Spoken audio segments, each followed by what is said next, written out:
Hey guys, um, just got home. Figured I would do a little video since I'm gonna clean my gun up a little bit. It's been a while since I wiped her down, so she's gotten a little dirty. Um, might also talk about a couple things I don't feel like doing individual videos for. Uh, let's see. First off, I just put in my order for some steel and G10, just some stuff to go ahead and start getting the whole knife thing actually going. I'm gonna end up doing a different type of forge. I haven't really decided how I want to do it yet because there's just the fucking brick that I need. You can only get it online. Online, they charge fucking $16 for the shipping alone. I mean, the brick's only like $6 and the shipping is 16, so it's a little fucking ridiculous in my opinion. You got one thing that you need, and they charge an arm and a leg to ship it to you. So I'm just gonna end up doing something different. Like I said, I don't know what yet, but I got a couple ideas. Might just do some ghetto-fied paint can deal. I don't know. I'll figure that out eventually.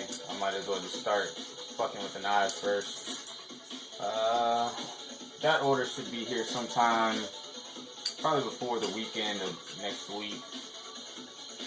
Monday, I got a buddy that I used to go to school with. He fabricates buses for like NASCAR drivers and stuff along that line.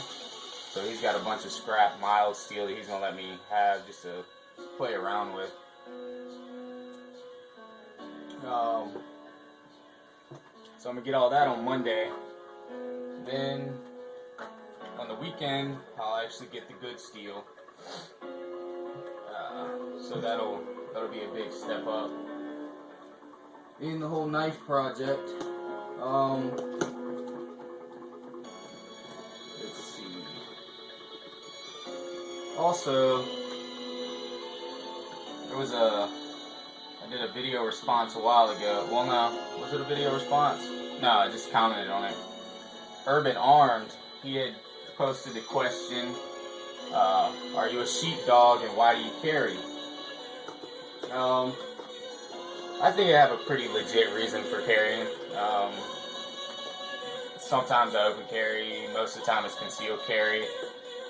I generally wear 2 layers of shirts, an open shirt, button up, and an undershirt of some sort that covers up the firearm. So the 1911 is not that bad for me to conceal carry. But the reason why I carry, first off, I love guns. Second, it's alright. And third, back when I was 19, I actually got jumped. And I mean, I wasn't like completely fucked up, but it was a couple dudes and ended up getting me down on the ground and kicking the living shit out of my face. Like I said, I wasn't fucked up bad. Like, I didn't even really have any bruises.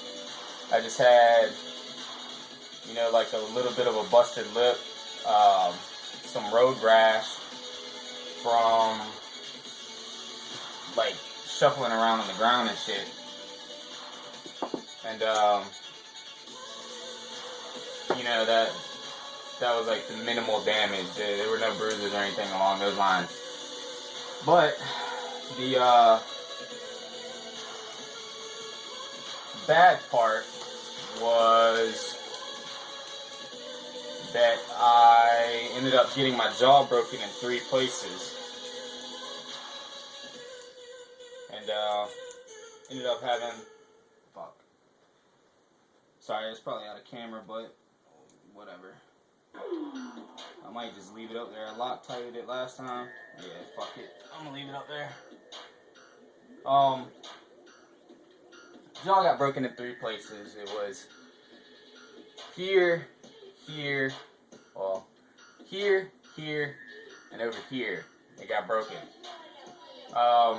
So I ended up having to go. Well, first off, it was 7 o'clock in the morning, and I was about to take my girlfriend to work, and I was still tired. So I actually, after I got jumped and had my jaw fucked up, I actually went home and went back to sleep. Then after that, after, I woke up and everything, I decided I needed to go to the emergency room. So I went to the ER, and they said that they could not do anything right then, due to the fact that the only oral surgeon in my area was on vacation, out of town, some shit along those lines. So basically I had to walk around with my jaw fucked up and hanging slack jawed for 3 days. Friday, so yeah, this happened Friday morning. So Monday morning is when they were able to actually get to me and do the surgery. Couldn't tell you exactly how long the surgery lasted, but it was a pretty fair amount of time. I mean, they had to go in and cut my face open and cut my gums open to get in there and get all this shit right. They actually made an incision over here in my cheek, a little small hole. There's like no scar from it.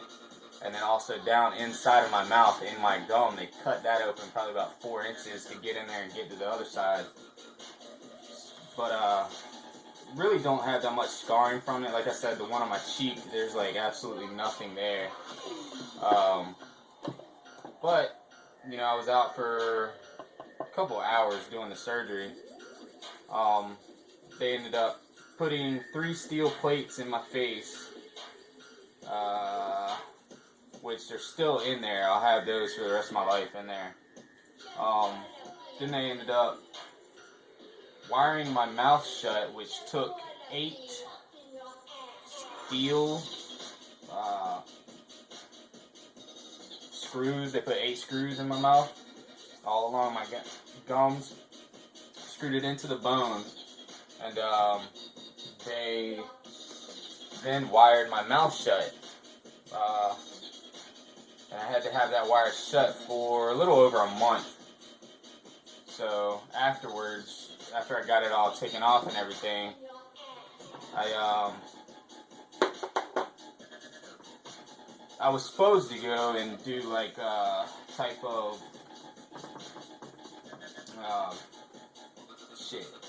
I can't think of the word right now, but where you actually retrain your muscles and physical therapy. I was supposed to do some type of physical therapy for it, but I didn't feel like doing that, so I just did it myself. I kind of figured the best thing to do would be to, just stretch the muscles back out and, slowly get my jaw back to where it used to be, which it's not quite open. Yeah, I can't open it all the way back to how much I used to be able to open it up. But, I couldn't even open it enough to stick my pinky finger in, and when I got the screws off, I couldn't even do that. So, first off, it was, getting my pinky in there and, working that out, trying to get it back to where I could fit my pinky in. And, no homosexual references, guys. Not cool. Then, after 1 finger, I had to go to 2. So, ended up going and working, getting 2 fingers in my mouth and doing that a couple times a day to stretch it back out. It hurt like shit, I ain't gonna lie. Then 3 fingers, 4 fingers, and then attempting to get a fist, whatever. I don't really need to open my mouth enough to get my fist in my mouth. I don't even think I could really do that before. I never really tried to. But yeah, it was just a bitch to retrain my muscles on how they're supposed to work. But I hate the Novocaine shots that they give you when you are in the dentist or anything like that, where they actually shove the fucking needle in your gum and give you Novocaine shot. I can't stand those. So I actually got all 8 screws removed from my bone without any anesthesia, sedative, or anything like that. Which that was pretty fun. I mean, I have a high tolerance to pain, but I still don't know if I would do it again. The doctor even asked me when he was doing it. He was like, "You sure you don't want the Novocaine?" I mean, then again, he obviously wanted me to have the Novocaine, not even for my benefit, just simply for the fact that it's like, I don't know, like something like $75 per shot or something like that. He was gonna give me 4, so it just would have been extra money in his pocket. But the real shitty part was that it wasn't even like a drill or anything. It was that fucking hand screwdriver, and he's sitting here cranking with a hand screwdriver to get the screws out of my mouth. And after the first one, you know, my adrenaline started going, endorphins kicked in and everything. I was like, all right, this is cool, whatever. He's like, yeah, you sure you don't want it? I was like, no, man, just go ahead, I'm good. So the next one, he started cranking harder, and he was just trying to get me to get the fucking shots done. But I didn't get the shots. I still got one of the screws in my house somewhere. Probably about, not 3/4. Probably about, I don't know, 1/4 to a 1/2 inch long, somewhere along those lines. The entire hospital bill ended up costing $20,000, and all I did was I ended up staying in the hospital overnight, and the initial ER visit, they gave me a bunch of liquid Vicodin for while my jaw was wired shut. They also gave me just regular Vicodin pills to pop if the pain got too much to bear. That's clean. So yeah, and the anesthesia alone, just to put me under, was $1,400 just for some fucking gas. But I ended up filing a report on it, and they ended up finding one of the guys, but he didn't want to give up the other guys. I guess the other dudes were probably some pretty badass dudes or whatever. Either the guy that they found was just a fucking idiot, and he didn't want to give him up. So he ended up taking the full blunt of the charges. And the initial charges were, what were they? It was a felony, probably something like,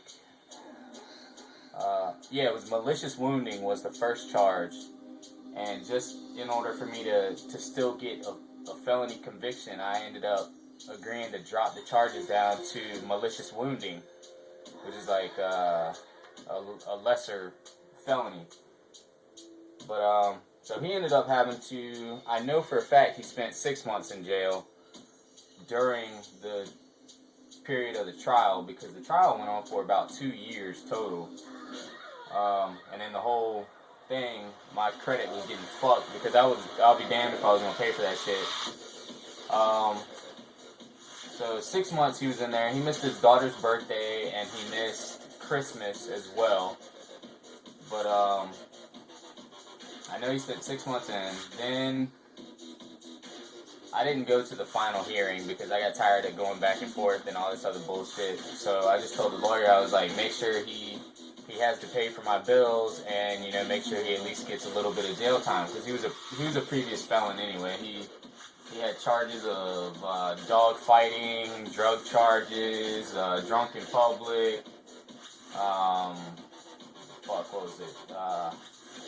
I don't know. He beat up his wife once or twice or something like that too.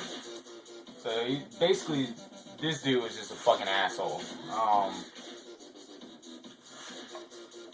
So he got stuck with the 20 grand. He ended up having to pay some jail time. and I ended up not having to pay for a dime because since I was a victim of a felony crime, the hospital took care of their portion, and then the state took care of the rest that wasn't covered by Centera's charity program, whatever it was that they did for me. So all that was taken care of, but he still had to pay those two the money that they spent on me. So that's how that worked out. But they kind of fucked up my jaw. I don't know what happened, but they didn't get it right because it pops all the time. And I'll be in the middle of talking or something, it'll completely lock up. And down here in my tendon, that will actually seize up to about the size of a golf ball. And basically that shit, it's like almost it's like the verge of crying when that shit happens, because that is painful and you can't do anything about it. Like if I know it's coming on, I try to massage it, but it does not work. It still pops up with a fucking vengeance. So that's the lasting thing about it. And in order to get that fixed, I'd probably have to go back and I'd have to re-break my jaw, reset it, rewire it, and all that shit. And I'm not down with that. I don't really feel like having to do that again. Not really worth it in my opinion. I'll suck it up and deal with a little pain here and there rather than going through all that shit again.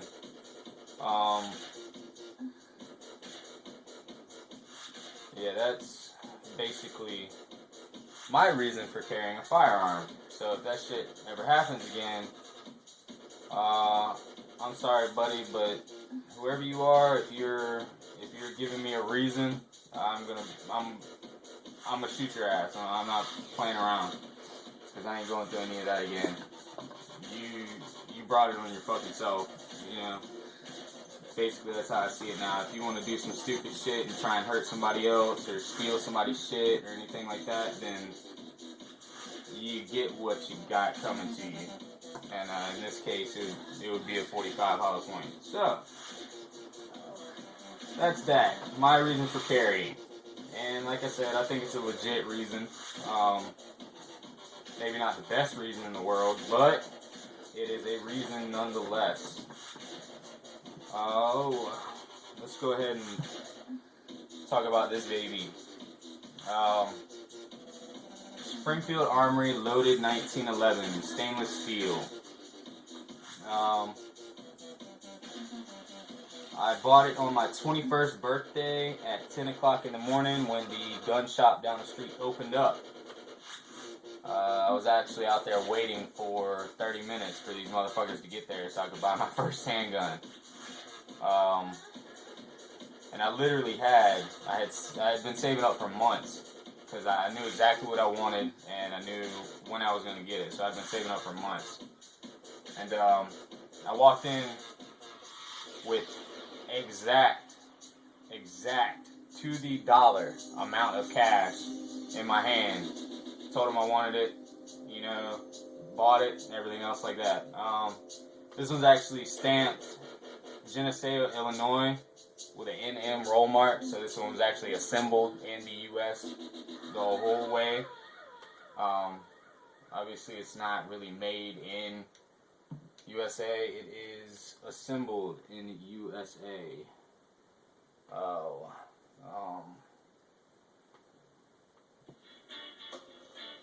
Ended up, I did have some problems with it at first. The tolerances were too tight in it, so the first 50 rounds were basically a motherfucker. The slide and frame were fit so tight that it actually seized up, locked back. There. If I can get the motherfucker up there. It seized up, that's standard, and that's full back. It stopped halfway, and I actually had to take a mallet and fucking beat it with a soft mallet to actually get it to where I could get the shell out and then beat it back to where I could take it down and actually disassemble it, so I could check out the fit on it and see what the problem was. I fixed that myself. It wasn't a big deal. But after those 50 rounds and, you know, actually seeing what the problem was, it's been completely flawless. Granted, it would have been nice if it had been running straight up out of the box, flawless, but it's a steel gun, you know. Sometimes they have a break-in period, as much as I hate to say it. I fucking hate that shit. But it's a fact of life. Stainless steel guns, if they're not machined perfectly, you know, they're gonna have a break-in period. But ended up noticing two little things up there that, where's it at? The two-piece guide rod down in this hole. I think this is in frame, I'm not sure. Where the Allen key fits in, down there, all the way down in the base of it, in like the bottom of the well, the metallurgy was like, I don't know, it was kind of jacked up. So that was one issue. And what was the other thing?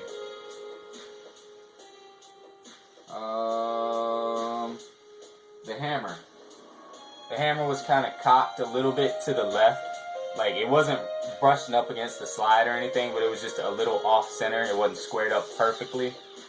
So I sent it back to Springfield for those two reasons. They don't affect the functionality of the gun or anything along those lines. It was just aesthetic issues that kind of pissed me off. Like, I can be anal about it. So, sent it back. You know, they fixed it. No muss, no fuss. It was good. So, Springfield, you know, that's why I like Springfields. They've got good policies. They got good customer service. You know, just good performance as well. I haven't had a problem with the XDM. Besides another thing, the tolerances are a little too tight, so it'll actually get knocked out of battery just a little bit and stick there. I mean, you can barely touch it, and the slide will rack all the way back forward. And I mean, it only comes back probably about a 1/16 of an inch out of battery if you holster it really quickly or something. But it's started to get a little bit better. It's not as bad as it was. I'm thinking after another 100 rounds or so, you know, it'll be back to being, that little issue will be fixed. But I mean, that one it's run flawless as well. No failures of any sort.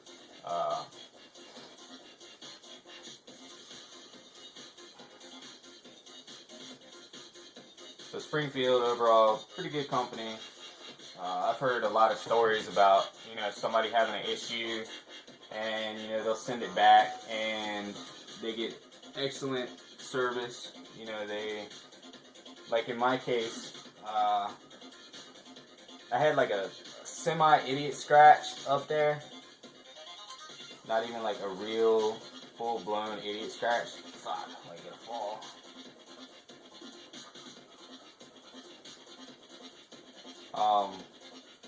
And when I sent it back for the issue, the guide rod and hammer, they actually refinished the whole gun, which I was a little upset about that because I had polished it to a fucking mirror finish. And, you know, I sent it, and they gave it back and everything, and they had done the factory finish on it again.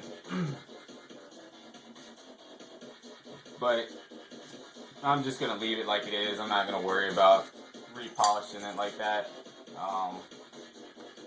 You know, it doesn't have the blind people when you pull it out.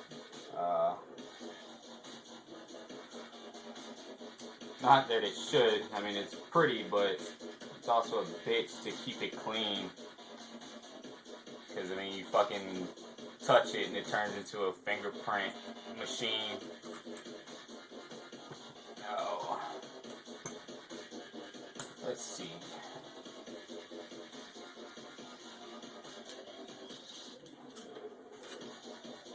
This is one thing I want to change out on this, though. This two-piece guide rod, I don't like it at all. I mean, for whatever intentions it does, make it more reliable or whatever the fuck it is it's supposed to do. It just doesn't really. It's a bitch that you need an Allen wrench to take it down, in my opinion. I know that I didn't like fully detail clean this or anything like that. I haven't shot it since the last time I cleaned it. It just had some holster marks on it and stuff along those lines. But